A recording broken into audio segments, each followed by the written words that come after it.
Hi, everyone. Welcome to The Open Mind, a lecture and film series that brings together thought leaders at the intersection of science and culture for meaningful and relevant programs about mental health and related issues.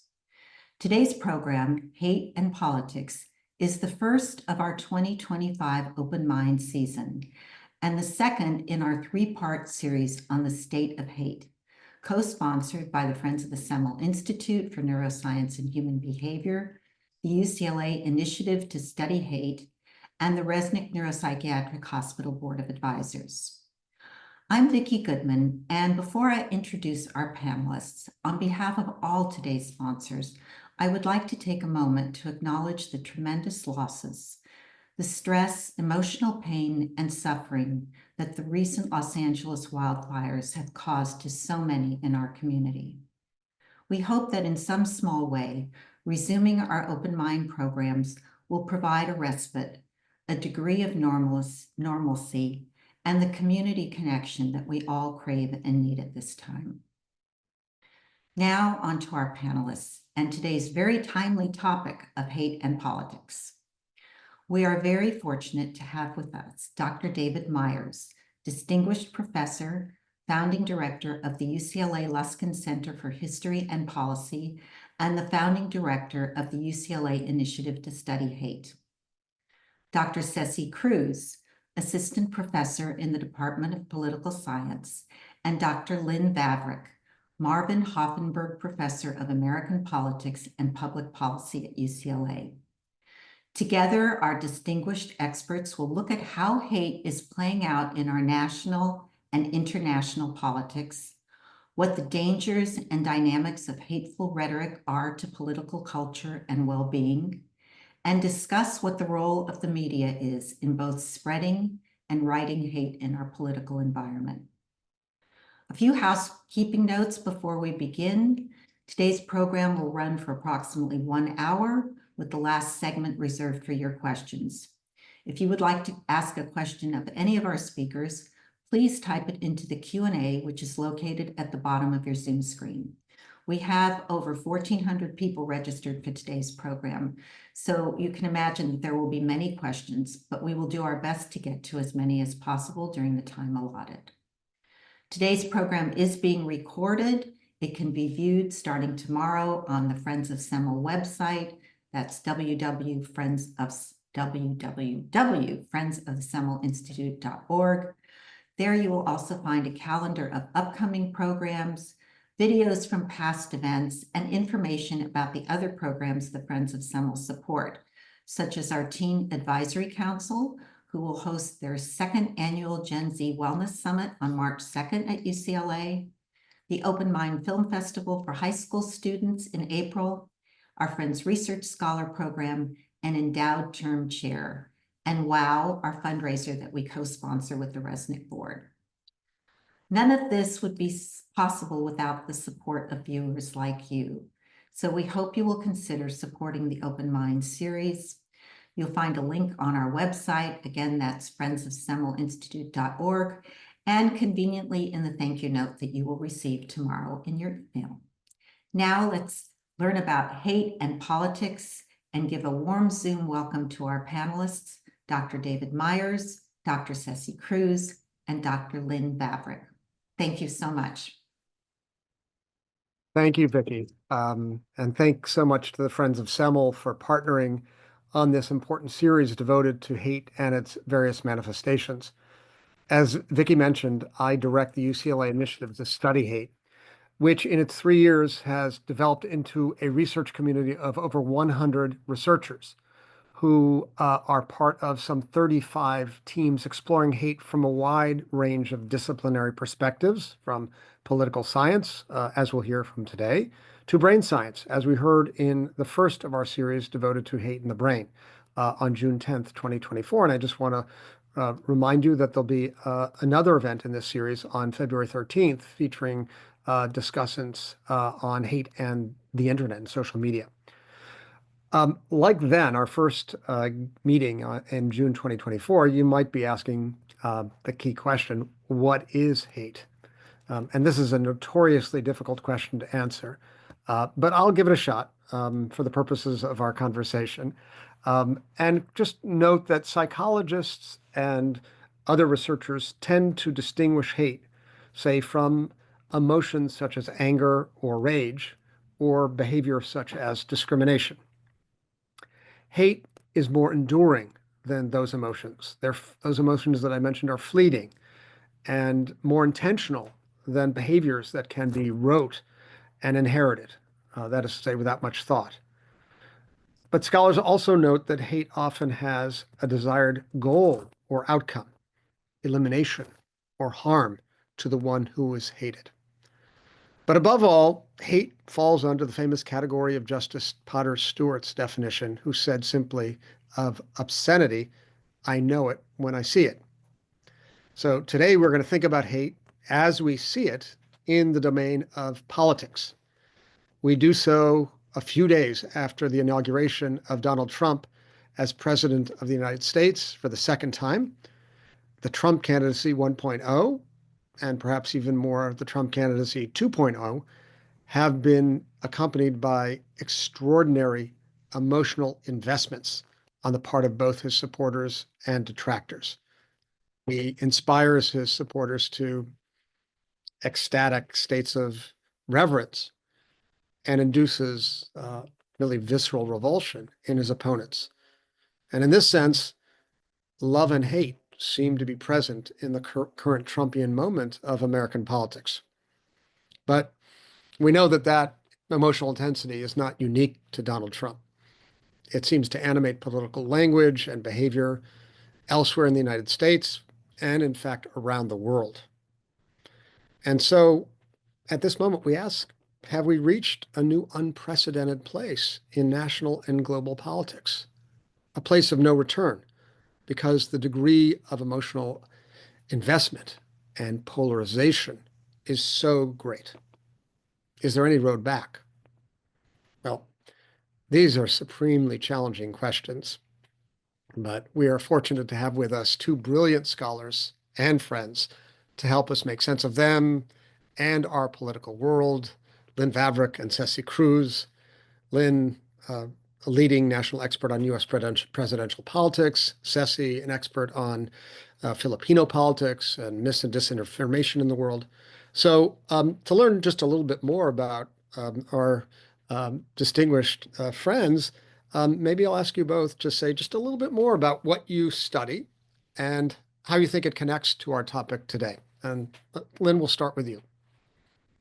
Sure. Thanks, David, and thanks to everyone for bringing us together today and for everyone for tuning in.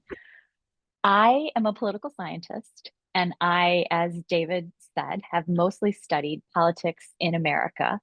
And, as scholars go, we get narrower and narrower. So, not just politics in America, but a certain kind of politics, electoral politics. So, campaigns and elections and public opinion, those are my areas of expertise. And I've mostly studied, I'm going to get even more narrow for you. I've mostly studied campaigns and elections for the presidency and mostly through the lens of messaging. So, what kinds of messages are candidates sending? And I have spent a lot of time trying to determine whether their advertisements are effective at persuading voters to vote for them. And so, as you might imagine, the last several elections have been incredibly interesting ones to study. And I do think that we have reached a pivot point, maybe not exactly on the dimension that you mentioned, David, but I put that pivot point at 2016. And hopefully, in the next 45 minutes or so, we're going to talk about exactly what changed and then get to that question that you mentioned. Is this a blip? Are we going back? Or is this the new normal? So that's a little teaser of where I think we're going. Great. Okay, Ceci, tell us a little bit about yourself and how you relate to our topic of the evening. I love it. So my name is Cesi Cruz. I'm actually so I study topics that are very similar to Lynn's, but just not in the US. And it's funny because I think as you were mentioning with the current moment that the things that over the years Lynn and I think we're studying very, very increasingly similar things because I started out studying, how voters process campaign information and electoral information in what I consider to be very difficult and challenging political settings, where there's electoral fraud, where there's all sorts of illegal electoral activity happening. But increasingly, as I mentioned, these topics seem to be getting closer to what people in American politics are studying as well. So that's my expertise. I study that, and I study a lot of social networks too, and how things like social identity and the groups that we're part of can affect how we view politics and how the lens that we put on our political views. Right. Okay. So we're going to, I think, tack back to Lynn to start our conversation in depth. And just we should note again, we're 3 days past the inauguration of Donald Trump, his return as the 47th president of the United States. Lynn, can you help us understand what Donald Trump's second election tells us about the state of politics in the United States today? I mean, you hinted at the beginning of a process or the intensification of a process in 2016. So Mhm. 8 years later, bookended by the elections of Donald Trump. Where do you think we are today? Yeah.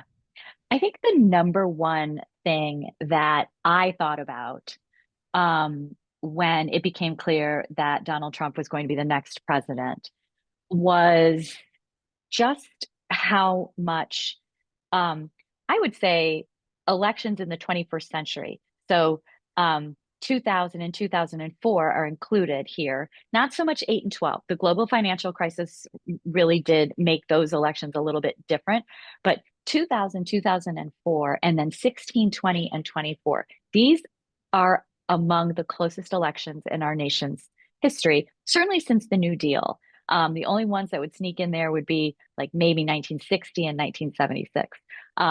But these elections are close.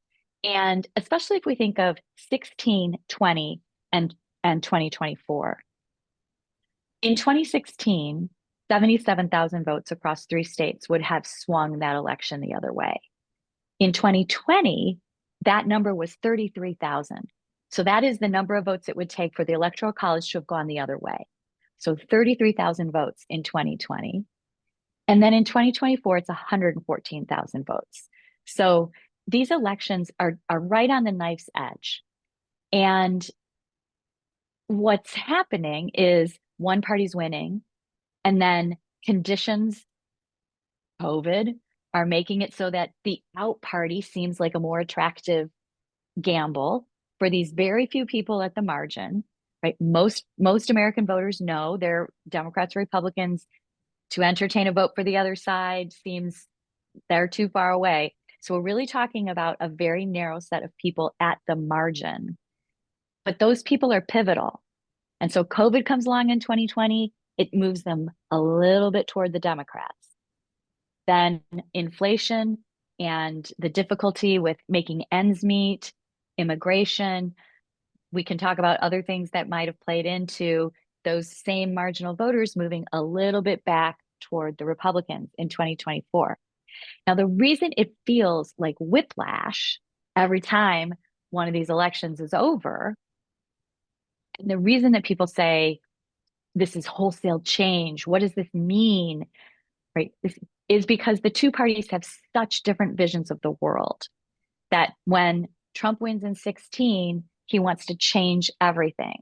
And then when Biden wins in 20, he wants to change everything Trump did. And now in 2024, the Republicans want to change it back again. And the visions of the world are very, very different. Voters know that they are different. Most voters know which one they prefer, so that when the other party wins, it seems like a crisis. But the thing to remember is that what's really happening is that these elections are being decided incredibly narrowly.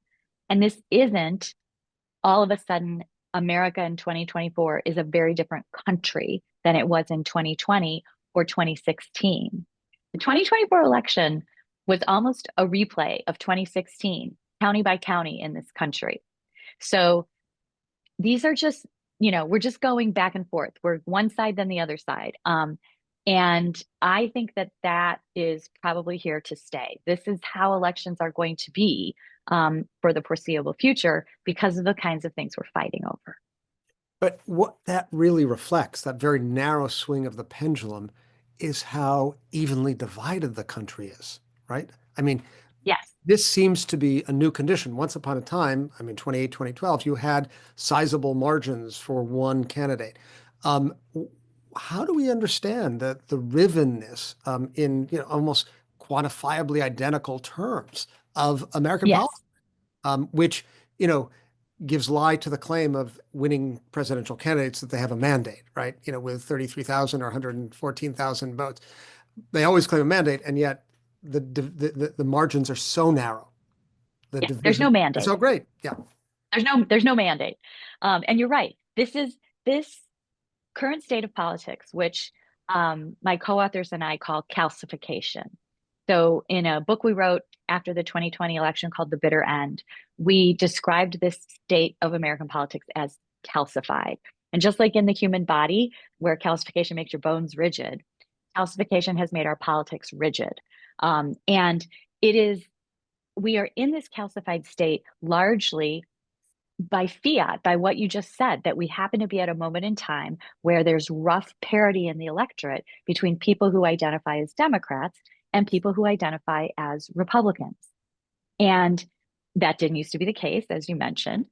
And we know that there's been a lot of sorting among people and political parties over the last 20 years. And that sorting has resulted in a rough balance between Democrats and Republicans in the electorate, with very few people who don't identify, and those people are pivotal. Right. So it should be noted, you didn't just write a book after the 2016 election. You write a book after every presidential election. We look forward to the book on this most recent election. But the book after 2016 was called Identity Crisis, in which Yeah. you pointed to the intensity of differences in the United States, the electorate, over identity, not just policies or issues, but identity, sort of the core of one's being, which becomes all the more fraught when you have this very narrow margin of quantitative difference. Scholars today often refer to these differences by a fancy term, affective polarization. So can you talk about identity and how it plays out in presidential politics, in American politics more generally, and maybe offer a little bit of a working definition of affective polarization? Sure. So the uniqueness, I mean, everybody has heard the phrase identity politics. And I think for most people, when you hear that, you think back to the 1960s, right? People trying to gain rights, people trying to gain equality. And that's what we think of identity politics. The women's movement, the civil rights movement, the free speech movement. Okay. So that's not what we're talking about. This is different. And so what happened in 2016, and this is that pivot that I talked about a moment ago. This is what changed in 2016. Before 2016 in the United States, we were fighting over New Deal issues, the role and size of government, the tax rate. If you think back to 2008, Barack Obama and John McCain fought for an entire 2.5 weeks about a guy named Joe the plumber and whether he was rich, which meant that he had to pay more in taxes under Obama's plan. We are not fighting about those things in 2024. And that change, it's starting to happen before, but in 2016, we start fighting about identity inflected issues. So the identity crisis is the mashup of having to write rules or write policies, pass laws on issues that deal with people's identities. Who gets to control healthcare decisions that women make or that will happen to women? Who gets to play on which sports team? Who gets to use which bathroom?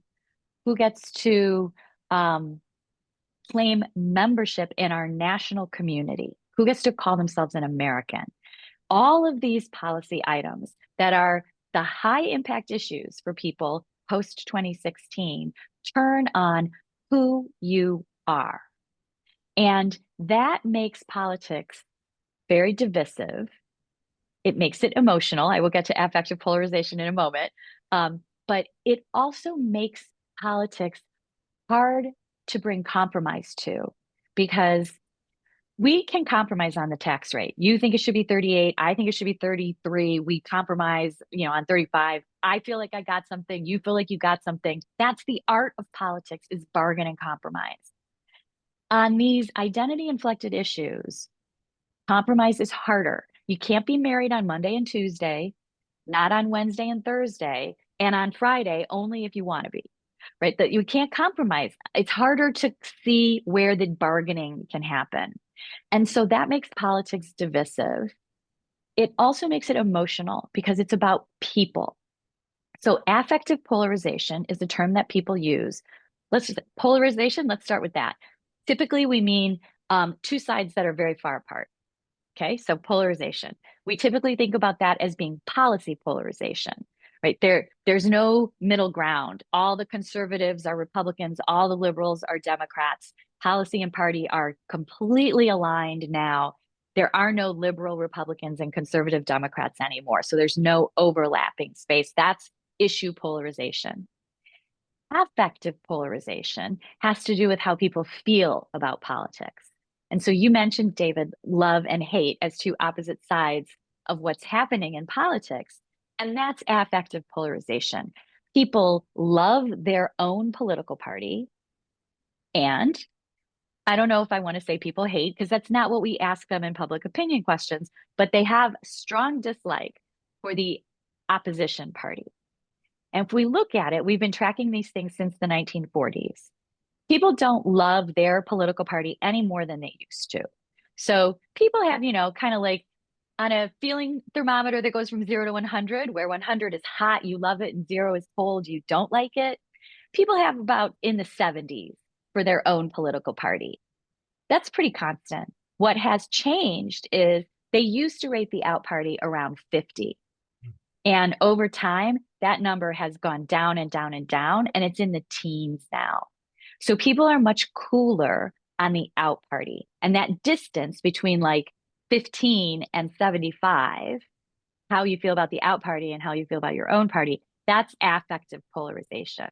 And the last thing I'll say about it is it's tempting, and lots of people do this. Lots of political scientists do this.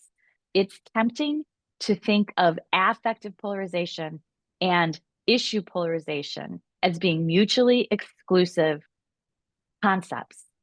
They are not. They are not. Why do you think Democrats dislike the Republican Party so much, and vice versa? They don't want to live in the world that party wants to build. This is about policy. It is about what kind of world you want to live in and you want to build.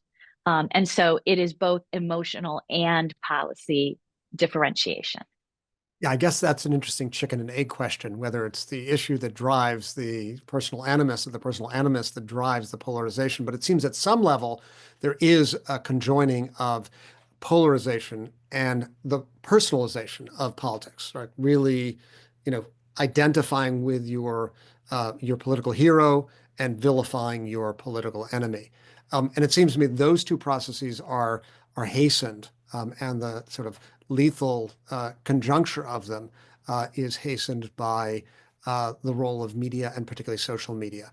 And I think this is an opportunity to bring Cesi into the conversation and talk about just a very large question. But in thinking of the political field out there that you study, what part played by media and social media do you see? A big open-ended question, but something you know a fair bit about. Yes, thank you for that. And yes, absolutely. I think one of the reasons why, because these ideas are not necessarily new, right? We've had these situations where there were big differences in politics before and in other parts of the world. But what makes it especially difficult in these days is because it also coming at a time when the way that we're communicating with each other, the way that politicians communicate with us, and the way that we get our information, our political information, has also been changing, right, through social media and other sources. And what that means is that, it almost makes it self-reinforcing in a way, right? In the sense that this is also where you can get a lot of information that's not filtered, right? So if you're a politician that wants to engage in this sort of emotional type of messaging, you can speak directly to voters. So you don't have to worry about, professional media or an editor in chief who is going to be sort of filtering or moderating the views that you have to say, right? And as anybody that's looked at a comment section on your favorite website, obviously nobody's editing those, right? There's no editorial content, no anything. And so the fact that politicians can now do that, and that's how people get a lot of their information, can make it really easy for things like misinformation and disinformation to spread. And we see it even in countries like the US, where we wouldn't necessarily think of it as a prime place for, usually in the past, when I first started studying the topic, misinformation was something for countries where the educational system was not good, literacy rates were low, right? Where these are sort of very difficult information environments. But because of all these different factors coming together, we're starting to see misinformation even in countries like the US, right? Very And substantial amounts. yes, absolutely, absolutely. And I think a lot of that is indeed this, social media, because what makes social media different than other forms of media, there's lots of ways that this is different. But one of the things is that just the engagement and participation and getting your information this way can also have this function of reinforcing social identities, right? You're there with your community, with your network. So it's both a way for you to get harmful information, but it's also just you engaging in those communities and getting involved can reinforce those sort of social identity. And as Lynn was pointing to, that sense that who you are, right? Like what that the you're sort of seeing yourself as a Republican or as a Democrat, and that gets, or as a more specifically these days, like you see yourself as a Trump supporter, right? Not even as a Republican in general. So I think together with the fact that, from a practical standpoint, I think the thing with social media too is, if you think about the 20-second TikTok, right? Like in 20 seconds, I can scare you, right? I maybe can make you laugh if you like corny jokes, but I probably can't articulate an economic development plan, right? And so it's like this dual-edged sword where you're essentially giving an advantage to politicians who are going to be running on this sort of emotions and identity type of messaging, which is much easier to do in these new kind of formats.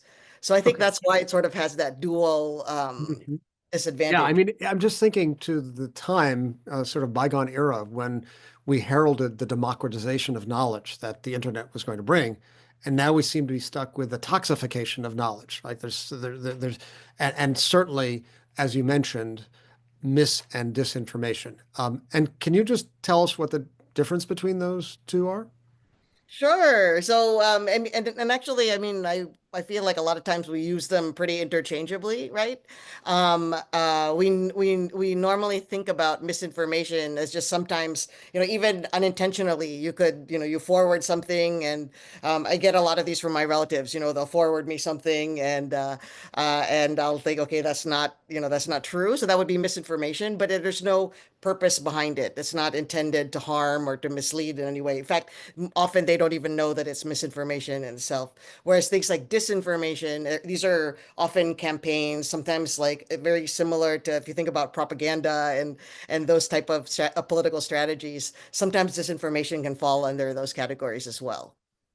So one of the things I want to talk to you about is the growing populist movement in the world, which seems to be a right-wing populist movement that has reached many corners of our globe. And Donald Trump is sort of a leader in that movement, but by no means the first populist figure to achieve electoral success in the world in recent years and decades. So, can you help us understand what populism is and why you think it's so potent today? So with populism, if we take it quite literally, there's nothing inherently wrong with it, right? It's this idea of it's a movement that's bringing politics to the people, right? That sounds lovely and wonderful.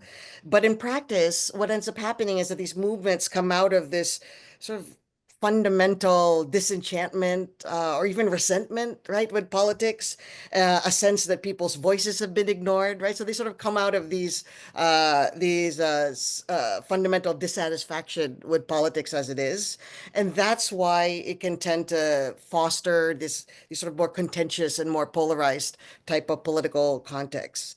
And in fact, with populism, the funny thing is like there's lots of different varieties of it, right? There's even a left-wing brand, right? That's very anti-corporations.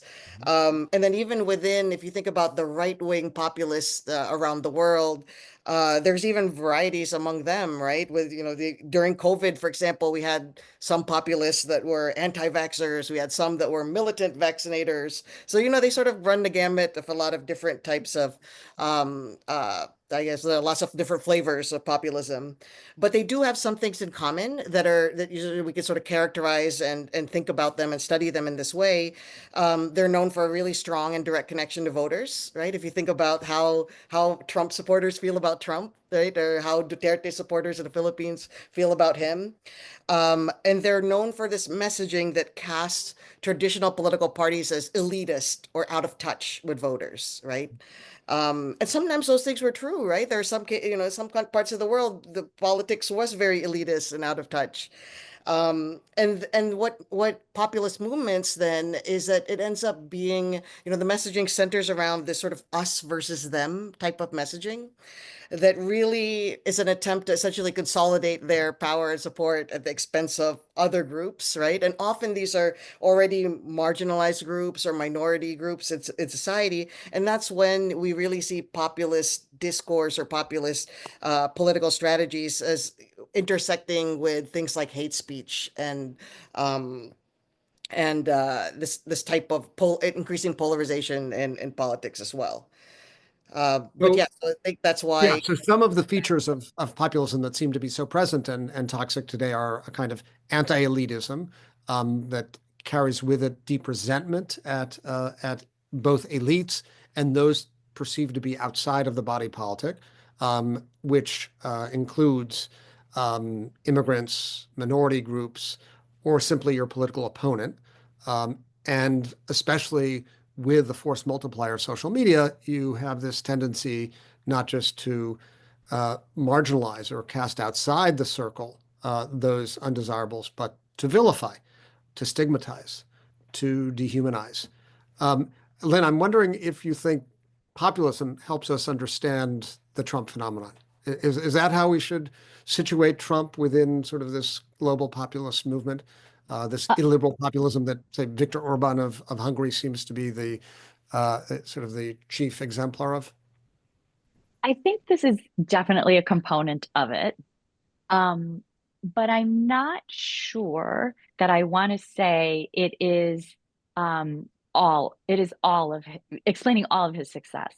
For example, all of the ways that you would immediately think about the anti-elitism, the sort of questioning the value of a college education, all of those kinds of things. You could definitely make sense of that when you think about the Trump candidacies and the Trump presidency and probably this future one.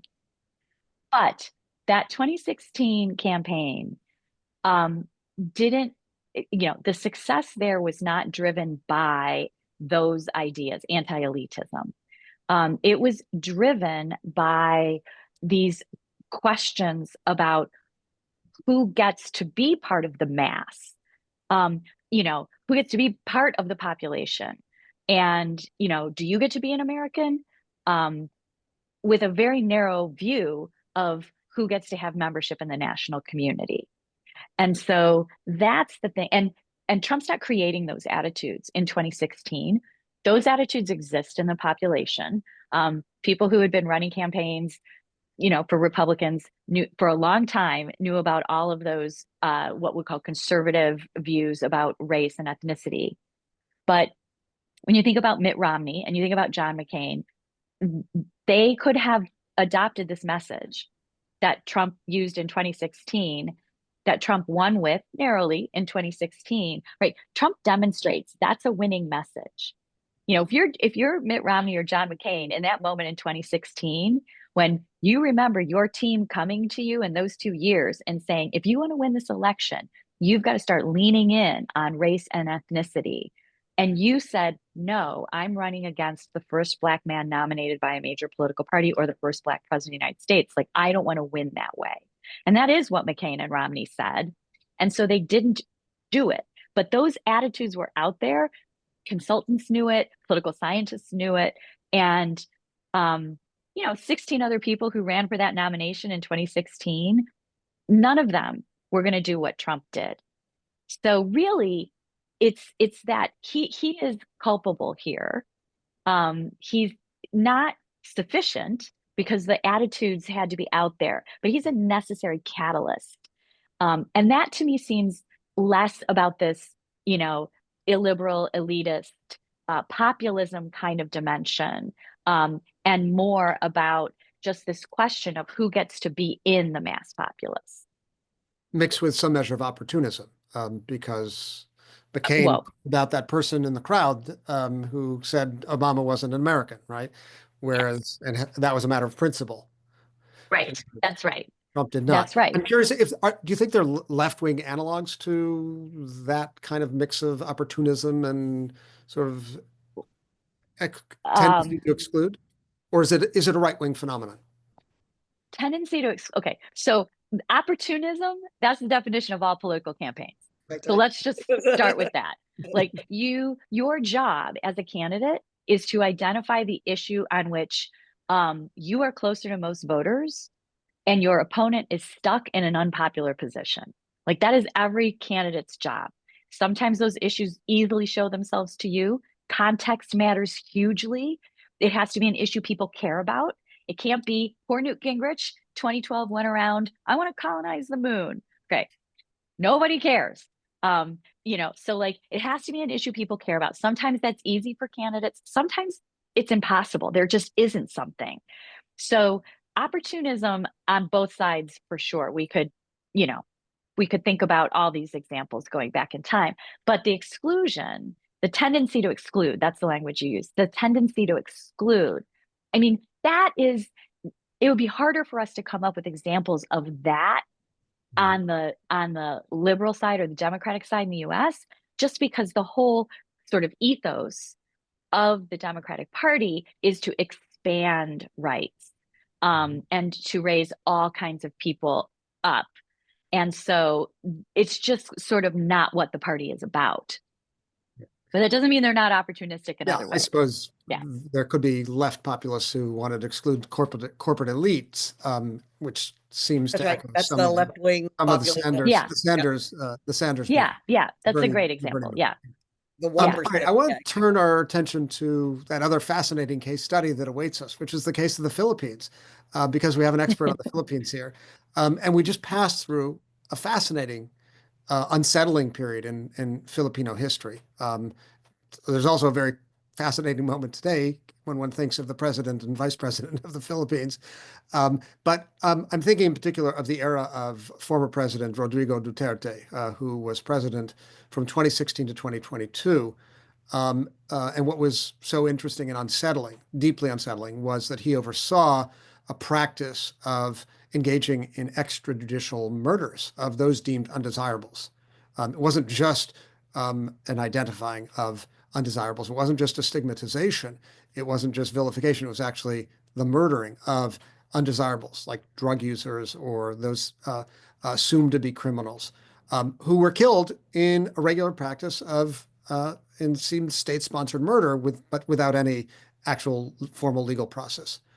Some people on this call may have actually read the blood-curdling account from, I think it was January 5th in the New York Times, of a hitman employed by the Duterte regime, where he described how he killed and disposed of the bodies of many of those deemed undesirables without any conscience, it would seem. So I wonder, Ceci, if you could tell us a little bit about the Duterte regime, or era, and what you think it tells us about Filipino politics and about politics in the globe more generally, and really about something that seems to become such a fixed feature of our political world here and there, and is indeed a corollary of hate: dehumanization. Right. I think that's the Duterte era, and especially the drug war and the extrajudicial killings is really a case of why it is important to be addressing this topic of hate in politics, right? This is the what can go wrong if we don't address these things, if we don't study these things. Because the strategy behind the drug war was essentially like dehumanizing, right? So that's why hate features in so much of it, because it wasn't just about we want to stop drug use or we want to do certain types of things. It was this effort to essentially take away their humanity, right? And Duterte would call them animals, or somehow less than human. And then it was this dehumanization that enabled him to have these harsh measures against them, right? There's lots of different estimates, but if we take ones from the ICC, that's like 30,000 people that were killed just in the first 3 years of the drug war. Now, usually when a politician is killing that many of their own citizens, they become very unpopular among regular voters, right? And you can imagine they might be worried about a coup or getting voted out of office. They might have to rely on the military or elites to stay in power. But here's where you can see how that dehumanization and the sort of hate that was fueling a lot of things in the political discourse fit in, because what it meant is that even though he was doing all these things, all these people were dying, Duterte was still wildly popular throughout his term, right? And so even with thousands and thousands being killed, because he was successful in getting, turning the drug users and the drug dealers into a category of other, right, where people no longer thought they deserved sort of basic human rights and dignity.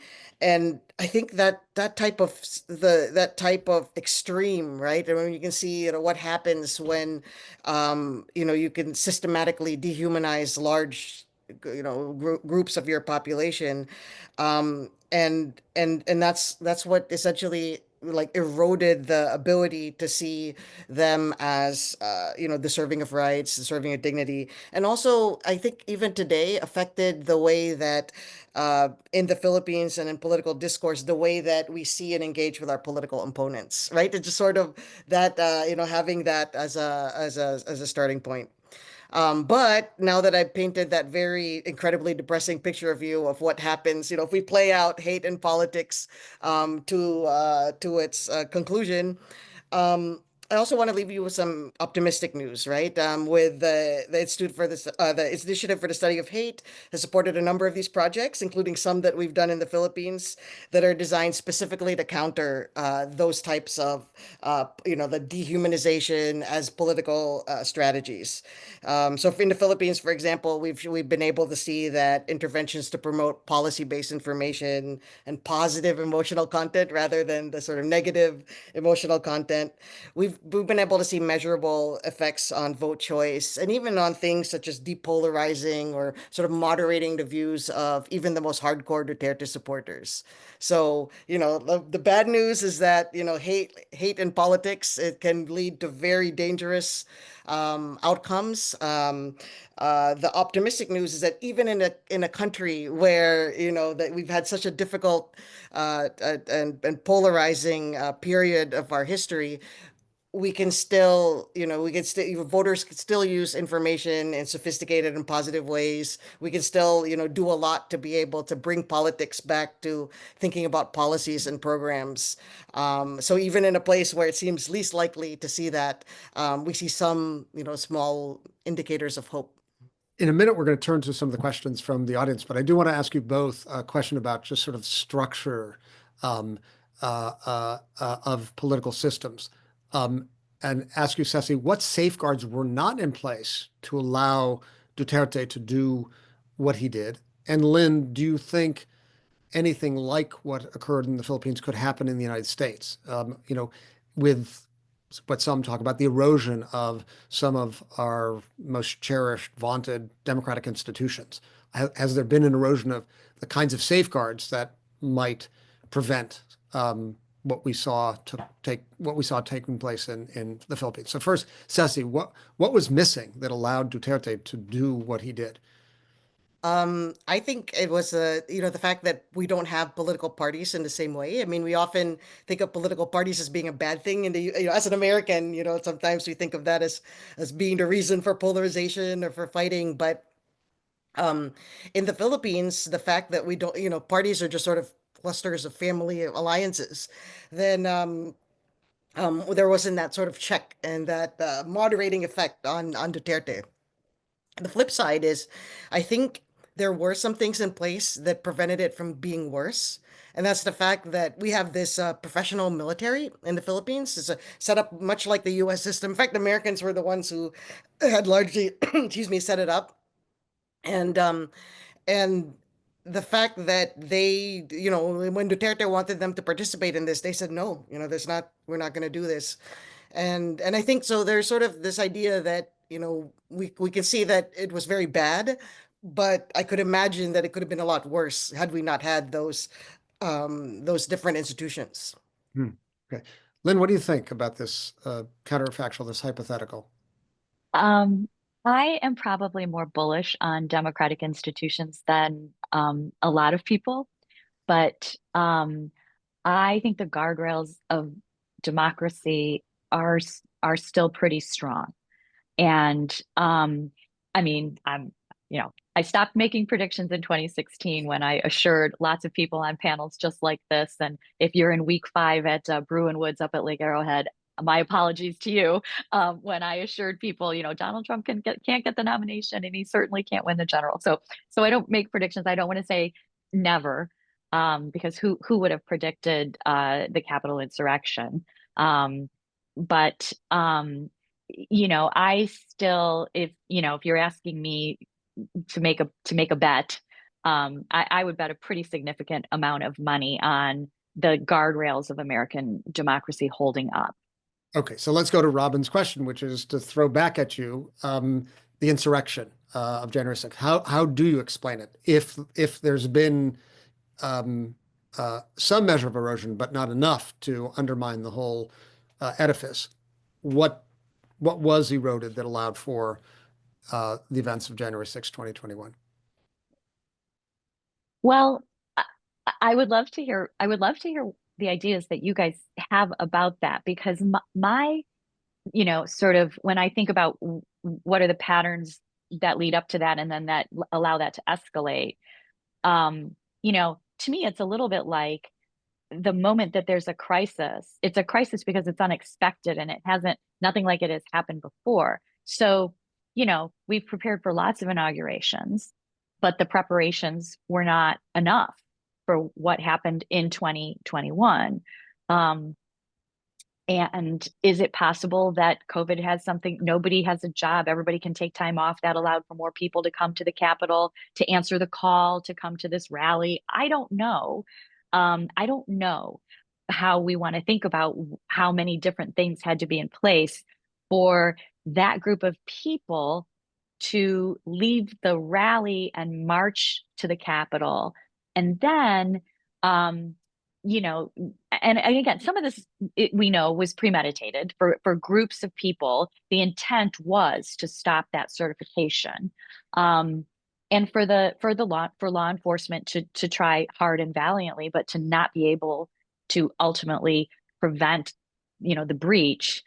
To me, that's a lot about the event and the crisis management once it starts to unfold, and less about guardrails of democracy. But I don't. I would love to hear if you guys have other ideas about where the democratic elements are in that moment. I mean, they were able to reassemble the Congress, right? Protect members of Congress, reassemble the Congress, and certify the election that day. To me, that's a miracle. That's a miracle. At noon on January 6, 2021, I was 100% convinced that they were not going to be able to certify that election for days, which I thought was going to be an incredible democratic crisis. But the fact that they were able to do it that day That to me is the remarkable part. Hmm.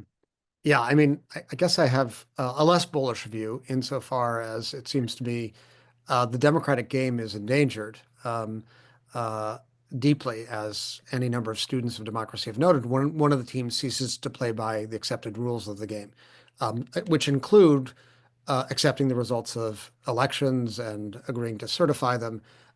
And it seems to me that one of the teams in the American democratic game has begun to play fast and loose with those rules. And that, the fact that we had to wait with bated breath to see if there would be a certification of the election is itself mind-boggling. And to me, a clear indication of how far we have gone from a state of real robust health Yes, I to yeah, a I state don't of disagree with some that. And considerable infirmity. I would just say, David, too, that two things. One is that losing parties have questioned the validity of election counts long before 2016 on both sides. But the last thing you said, I think, is spot on. That when one of the political parties or a candidate, when there is an incentive, instead of change, people aren't buying what I'm selling. So I got to change what I'm selling. Okay, when instead of doing that, the incentive is people aren't really buying what I'm selling, but they almost bought it. The election was so close. If I can change the rules of the game so that my side wins next time, right? When the incentive is to change the rules of the game, who gets to be an elector, how the ballots get counted, that is deeply problematic for democracy. I agree. A couple of questioners ask about what would seem to be an important feature present in both 2016 and 2024, which is that the Democratic candidate was a woman. Lynn, do you think that was a determinative factor in the outcome? Um, we talked about how close these elections are. And so literally anything can be pivotal. So is it possible that having a woman on the ticket, um, changed enough votes? It's possible. But I can tell you that what we know from all the data we've collected on 2024 is that people who have what we would call not kind attitudes about women, they don't think women should be in the workforce. They think women cause more trouble than they're worth at work, have all these negative views of women. Those people people with those kinds of views were already not voting for Joe Biden when he was the candidate. And then when he gets replaced with Kamala Harris in the summer, there's no change in the way that scale relates to vote choice. So why is that? What I'm saying to you is, yes, there are people out there who have unkind views of women. Those people are not voting for Democrats, whether the Democrat's a woman or a man. That attitude is correlated with a lot of other attitudes that have already led that person not to be voting for the Democrat. And so that makes me think that, could it have changed 10,000 votes in one state? Maybe. But that there's not a wholesale change to the vote share when Hillary Clinton gets the nomination or when the nomination in 2024 switched. I don't want to rub it in, Lynn, but the Philippines has had two female presidents. So, that's two more than some countries that I know about. Um, and and and Duterte, and Susan asked the question, is it an essential strategy for Duterte to get the population to turn on one another? Actually, she asks, is it an essential strategy for both Trump and Duterte? So I guess, is that part of Duterte's actual political tactic to sort of turn one group against the other?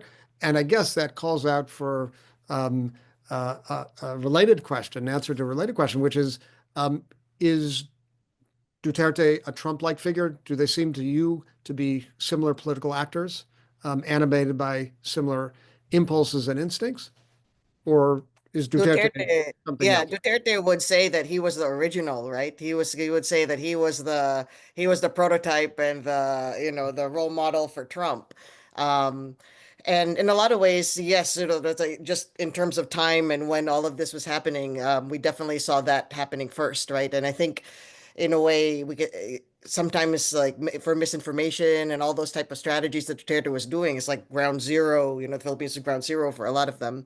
But I think that precisely that us versus them strategy is the one where I see the clearest parallels between Duterte and Trump, right? As Lynn mentioned, he doesn't, Trump is not, like all these populists are also different. So none of them really fit the definition quite nicely in a way. But the way that Trump does fit and Duterte fits also is that sort of us versus them orientation and articulation of that as a political strategy.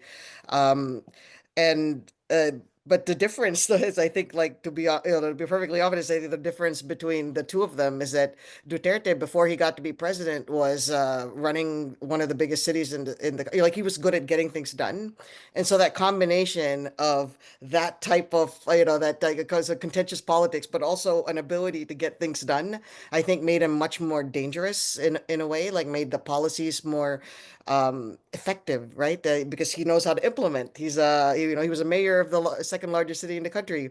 And in a way, I think, I'm not an expert on US politics, but it seems like a lot of the things in the first Trump term that they wanted to do, they were just simply not able to implement for whatever reason. So I think that's where I see the biggest differences is actually, it's not really the rhetoric or the strategy, but more the implementation, I think, afterwards. So one of our questioners, and with this I think we'll have to conclude, calls attention to the Holocaust and the place that othering and hate played in sort of the transformation of the Weimar Republic into the Nazi regime, premised on exactly that principle of exclusion and dehumanization that we've talked about as creeping into political regimes really throughout the world. And so that leads to my question that calls upon you not to be analysts of the past, but predictors of the future, exactly the roles you don't want to play. But nonetheless, we have you here, so we may as well draw on your expertise. Where do you think we're headed? I mean, when we assess the state of the political game today in the United States and in the Philippines, or maybe abstracting more generally around the world, where do you think we're heading, especially in terms of sort of the toxic vilification, affective polarization, othering of groups as both strategy and in some instances, as Lynn was suggesting, like a core ontological matter. It's like people really believe in the depths of their heart that that person is inferior. So where do you see us heading? Lynn, you're a congenital optimist, so we're really calling upon you to offer us a rosier vision than we might otherwise have. So maybe we'll begin with you. Well, I'm sorry to disappoint. So this will be the one moment where I will not offer you the optimistic take. I'll be the optimist on Our this one.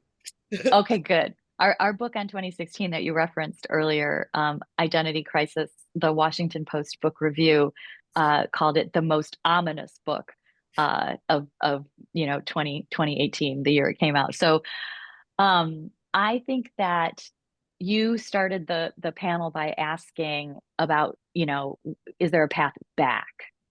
And there is no, we're not going back. We are not going back to fighting about the role and size of government and the tax rate. The New Deal coalitions have changed. The New Deal is not the animating dimension of conflict in American politics anymore. And if you're waiting for, us to go back to fighting about Joe the plumber, stop waiting, right? This new set of issues, these identity inflected issues, these fights about who gets to be an American, this is what we have to write policy on over the next 20 years. Could it be longer? Maybe, but we don't have policies written down on these things. And we have to have some. So public opinion right now is pretty lopsided on a lot of these things in the Republicans' favor. So they're going to keep wanting to bring these things to the agenda. And the more they can do that, then the more Democrats have to figure out how they're going to situate themselves relative to these issues if they want to win elections. Now, as I said, these elections are super close. Most people know which vision of the world they want. So that's all still true. But these are the things that we're fighting over. for the foreseeable future. And I'll just say, you know, why am I so sure of that? Because a global pandemic didn't dislodge us off this conflict. The largest social justice movement since the civil rights movement, the after the murder of George Floyd, did not move us off of this dimension of conflict. The insurrection at the Capitol, these are three hugely unprecedented moments in American history. And they did not change this conversation or the people who are in the party coalitions in any way. And so, what is it going to be? There aren't very many options after those three kinds of things. War with China or some sort of global conflict. The others are fantastical, right? Like involving aliens and things, right? So it's very difficult to imagine how we're not fighting over this for some time to come. Not that we're advocating war with China as a way to unify the United No, States. right? Like Yeah. when that's the position you're in, like. Right. All right, Ceci. So I mean, both Lynn and I are optimists, I think, at heart, but I actually have an optimistic take on this. And I mean, yes, I think I agree with Lynn on all those potential bad things that could happen in the U.S. I'm like, yes, I'm seeing, I'm there too. But more generally, I think the reason why I'm so optimistic is because at the heart of it, I think there, you know, a lot of these types of things go against what people want, right? Or what people will think. And, you know, and the fact that even in these really contentious and these really polarized settings, you know, we can see voters, you know, taking in information, learning, you know, processing information, thinking about things in different ways. And so I think the fact that you can see that even in really difficult political settings gives me a little bit of hope, that that maybe right now we're in a situation where, you know, social, like the social media and all these things that would make identity such a big part of the of politics. But the other way to think about it is that, you know, we've had interventions where we use identity. You know, we tell people, you know, as a community, what are our values? And if one of our values is to be open-minded, or one of our values is to share proper information, and we see people responding to those types of things too. So I think, you know, humans are very adaptable, and I think at the individual level, I have a lot of faith in regular voters, because I study politics at a very local level with villages and that sort of thing. And so I think seeing politics, you know, in little villages in the Philippines makes me very optimistic, even if watching the national politics can make me depressed sometimes. So that's what I do, I think, is balance it out that way. That view that hope resides in the local is so important for us to hold on to here in Los Angeles at this very moment, because we need a lot of hope, a lot of kindness, a lot of commitment, a lot of unity to address this catastrophic disaster that has unfolded. But it's a really good principle to hold on to. And I want to just thank my two friends for the conversation. It's always great to be in conversation with you. And I'll hand things over to Vicki. Well, I want to thank you, David, Ceci, Lynn, for this fascinating discussion. You gave us so much to think about, and as we move forward in this age of, as you say, misinformation, disinformation, affective polarization, issue polarization, all the things that are playing out in our lives right now, and that we see every day on the internet and in all media. So thank you so much for sharing all your valuable information with us.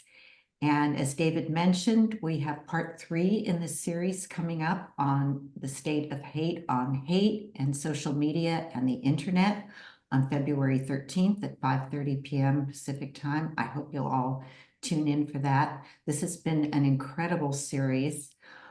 So valuable, and it's an honor to partner with the UCLA Initiative on Hate and with all of you. So I hope everybody stay safe, stay well, be kind. As David just said, we all have some healing to do in this very sad time in our city. So thank you all for taking the time to present this program for us. Thank you. Good night, everyone. Stay Good night. safe.